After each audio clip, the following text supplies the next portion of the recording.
உங்களுக்கான முதல் வாய்ப்பு. புன்னகை. புன்னகை.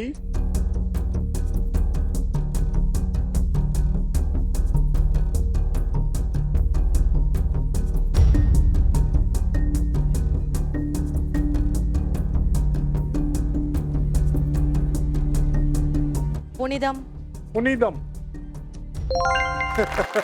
நீ புனிதம் சொன்ன, அது புதினம்னு விடையே கொடுத்துருச்சு. 8 மதிப்பெண்கள். இப்போ உனக்கு மதிப்பெண்கள் கொடுக்கலாமா வேணாமான்னு நாங்கள் தீர்மானிக்க போகிறோம். ஏன், நீ புதினம்னா என்னவென்று எனக்கு சொல்ல வேண்டும்.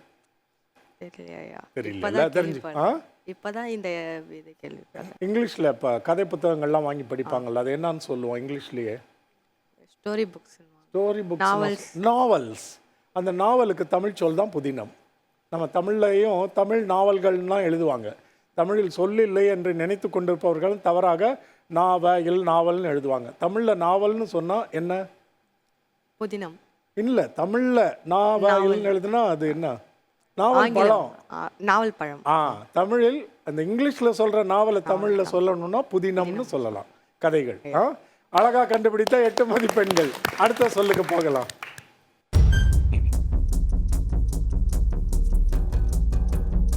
சீற்றம். சீற்றம். 10 மதிப்பெண்கள்.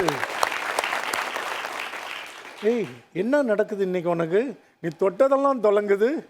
அந்த மிடாஸ் டச்சுன்னு வாங்க, மைதாஸ்னு ஒருத்தர் இருந்தானு. என்னப்பா இது? முதல்ல நீ புனிதம்ங்கிற, அது புதினமா அதுவா வருது. இப்போ சீற்றம்னு சொல்கிற. 10 மதிப்பெண்கள்.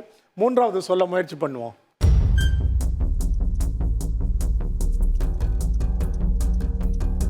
கையூட்டு. கையூட்டு.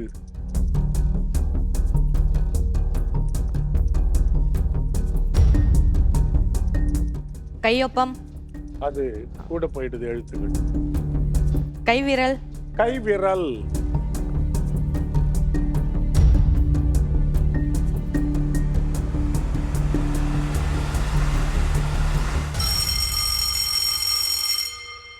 உன்னோட தேவதை எங்கேயோ பறந்து போயிட்டான்னு நினைக்கிறேன், இல்லை? சரி, அது என்ன சொல்லுன்னு தெரிஞ்சுக்குவோம். தெரியாது, அந்த சொல் கேள்விப்பட்டதே இல்லையா? கேள்விப்பட்டதில்லை, இனிமேல் தெரிஞ்சுக்கலாம். தெரிஞ்சுக்கலாம். நீ ஏன் முந்திக்கிட்டியே? சரி, நீங்கள் தெரிந்த யாராவது போட்டியாளர்கள் இருக்கிறீங்களா? கேள்விப்பட்டிருக்கீங்களா இந்த சொல்ல? அமங்கலமான சொல். என்ன சொல்லது? விதவை அப்படின்னு பொருள் சொல்கிறாங்க. அப்படின்னா யாருன்னு தெரியுமா? யாரு?